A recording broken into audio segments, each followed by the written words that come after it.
देखो Ohm's law क्या बोलता है, तो जैसे अभी तक हमने इतना पढ़ लिया और ये आपको क्लियर भी हो गया कि जैसे मान लो ये कोई कंडक्टर है हमारे पास, ठीक है, ऐसे वायर की फॉर्म में ना ये। अब इसको हमने कनेक्ट, अगर इसमें इलेक्ट्रॉन तो प्रेजेंट है पहले से, लेकिन अगर उनका मूवमेंट करवाना है तो उसके लिए हमें इसमें एक पोटेंशियल अप्लाई करना पड़ेगा, और पोटेंशियल अप्लाई करने के लिए हम कनेक्ट करते हैं एक बैटरी। तो ये हो गया बैटरी का पॉजिटिव एंड, और ये हो गया इसका नेगेटिव एंड, ये छोटे वाला यहाँ पे, ठीक है, छोटे वाला नेगेटिव एंड होता है, बड़े वाला पॉजिटिव एंड, ठीक है।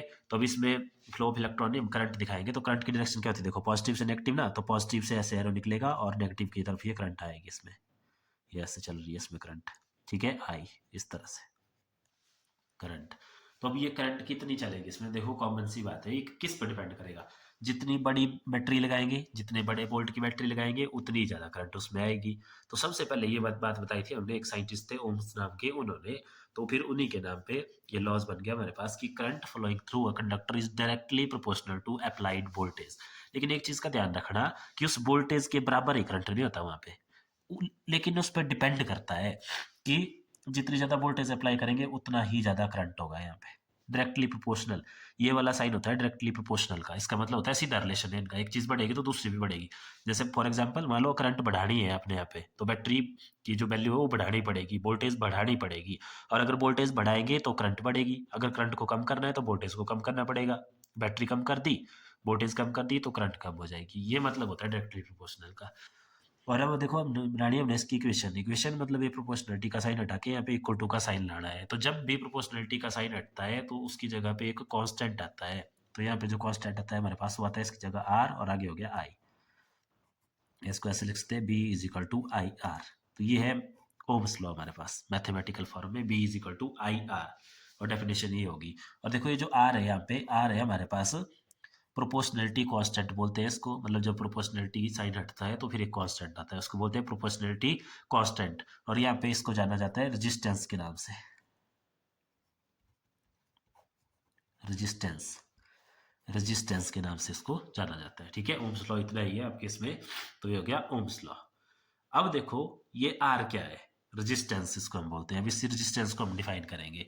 तो ये जो रेजिस्टेंस है ये उस मटेरियल की अपनी प्रॉपर्टी होती है जिसमें से करंट पास हो रही है।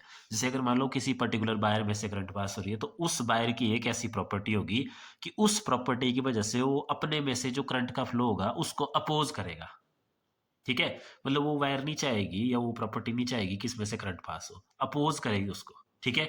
तो रेजिस्टेंस होती है opposition offered by the conductor to the flow of current. अगर हम इसकी डेफिनेशन लिखें तो क्या हो जाएगी, opposition offered by the conductor itself, अपने आप, itself to the flow of, to the flow of current through itself, through itself, ठीक है। मतलब वायर की बात कर ले या कंडक्टर की बात कर ले, अपनी प्रॉपर्टी होती है उनकी एक, जिसकी वजह से जो उनमें से करंट पास होना है उसको अपोज करने की कोशिश करती है, ठीक है। तो अगर यहाँ से देखो, अगर फॉर्मूला लिखे हम रेजिस्टेंस का, तो यहाँ से क्या फॉर्मूला आ जाएगा, देखो आर इज इक्वल टू यहीं से बी अपॉन आई, यानी कि रेजिस्टेंस का फॉर्मूला आ गया हमारे पास बी अपॉन आई। बी क्या है, वोल्टेज, और आई क्या है, करंट। तो अगर इसकी एसआई यूनिट की बात करें तो एसआई यूनिट देखो यहाँ से क्या आ जाएंगे इसके, बी के क्या होते हैं, अभी देखो लिखे तो हैं पीछे वोल्ट, और आई के एम्पियर, या सिंपल वोल्ट पर एम्पियर, और इसको ऐसे भी लिख सकते हैं वोल्ट पर एम्पियर, ठीक है। बट इसको भी वोल्ट एम्पियर के नाम से नहीं हम जानते, इसको भी जानते हैं हम सिंपल ओम्स के नाम से। ओम्स ने दिया था ना लॉ, तो रेजिस्टेंस की यूनिट इन्होंने अपने नाम पे दी है ओम्स, ओम्स, ओम्स है इसका ऐसा यूनिट, ठीक है। और 1 ओम्स की वैल्यू कितनी होगी, 1 वोल्ट पर एम्पियर, और 1 एम्पियर, ठीक है। क्लियर है इतना। अब देखो इसको थोड़ा सा यहाँ से समझ लेते हैं कि कैसे ये क्या होता है। जैसे ये ना हमारे पास Ohm's law V is equal to I R, इसका मतलब ये है देखो कि मान लो कोई एक वायर है हमारे पास, उसकी रेजिस्टेंस है मान लो 2 ओम की, ठीक है। तो फिर करंट कैसे डिपेंड करेगी उसमें, तो अब देखो रेजिस्टेंस मान लिया हमने कि रेजिस्टेंस उसकी कितनी 2 ओम की, एक एग्जांपल ले लिया हमने कि एक एग्जांपल है, मान लो रेजिस्टेंस 2 ओम की है। तो फिर देखो लॉ क्या है, V is equal to I R है ना, कि जो भी वोल्टेज हम अप्लाई करेंगे वो दो चीज़ों में डिवाइड होगी, एक आई और एक आर, दो फैक्टर बनने हैं, यही तो इक्वेशन का मतलब होता है जो लेफ्ट हैंड साइड और राइट हैंड साइड के इक्वल होनी चाहिए। तो जैसे ये आर तो फिक्स कर लिया हमने, देखो 2, तो ये आई कितना बनेगा? अगर मान लो वोल्टेज है हमारे पास 50 वोल्ट है, तो देखो कितना बनेगा, 25 आएगा ना, क्योंकि 25 टू जा 50। अब देखो हम इसको कम कर रहे हैं, मान लो इसको 40 कर दिया, तो रेजिस्टेंस तो उसी वायर की कितनी है, 2 ही है ना, वही वायर रखी हुई है हमने, तो फिर उस टाइम में करंट भी कितनी होगी, तो 40 होने के लिए भी यहाँ कितना आएगा, 20। ठीक है। अब देखो नेक्स्ट स्टेप में देखते हैं कि जब हम करंट को बढ़ा देंगे, मान लो हमने करंट नहीं, सॉरी वोल्टेज, ये वोल्टेज कर रहे थे ना हम चेंज 50 40, अब मान लो जैसे ये 80 ले ली, तो रेजिस्टेंस तो वही है दोबारा 2, तो अब देखो ये फैक्टर कितना हो जाएगा, ये 40 हो जाएगा। देखो यहाँ से क्लियर है ना, जब वोल्टेज घट रही थी करंट घट रही थी, वोल्टेज बढ़ रही थी करंट बढ़ रही थी। ठीक है, ये इसका प्रूफ भी है।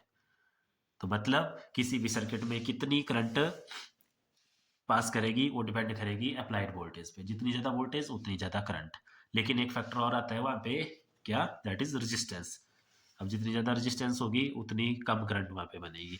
अब जैसे देखो, मान लो इस एग्जांपल को दूसरी तरीके से समझते हैं, वोल्टेज ये रहते हैं, जैसे मान लो एक वायर ऐसी है, उसका रेजिस्टेंस है, अलग अलग लेते हैं अब, जैसे मान लो 50 वोल्ट पे एक वायर ऐसी है, जैसे इसी को ले लेते हैं, उसका रेजिस्टेंस 2 ओम है, तो वहाँ पे करंट कितनी बनेगी, 25। और मान लो कोई ऐसी वायर है कि वोल्टेज हमने उसको सेम अप्लाई की है, लेकिन अब जो उसकी रेजिस्टेंस है वो 5 ओम की है, तो करंट अपने आप कम हो जाएगी, कितनी हो जाएगी, देखो 10। ठीक है। तो ये चीज़ का ध्यान रखना कि किसी भी वायर में से जो करंट डिपेंड करेगी, अब वो दो फैक्टर, एक तो वोल्टेज, जितनी ज़्यादा वोल्टेज अप्लाई करेंगे उतनी ज़्यादा करंट, लेकिन वहाँ पे एक और फैक्टर आपका मैटर करेगा, दैट इज रेजिस्टेंस। अगर वायर की रेजिस्टेंस ज़्यादा है तो फिर करंट वहाँ से कम पास करेगी। ठीक है, इतना।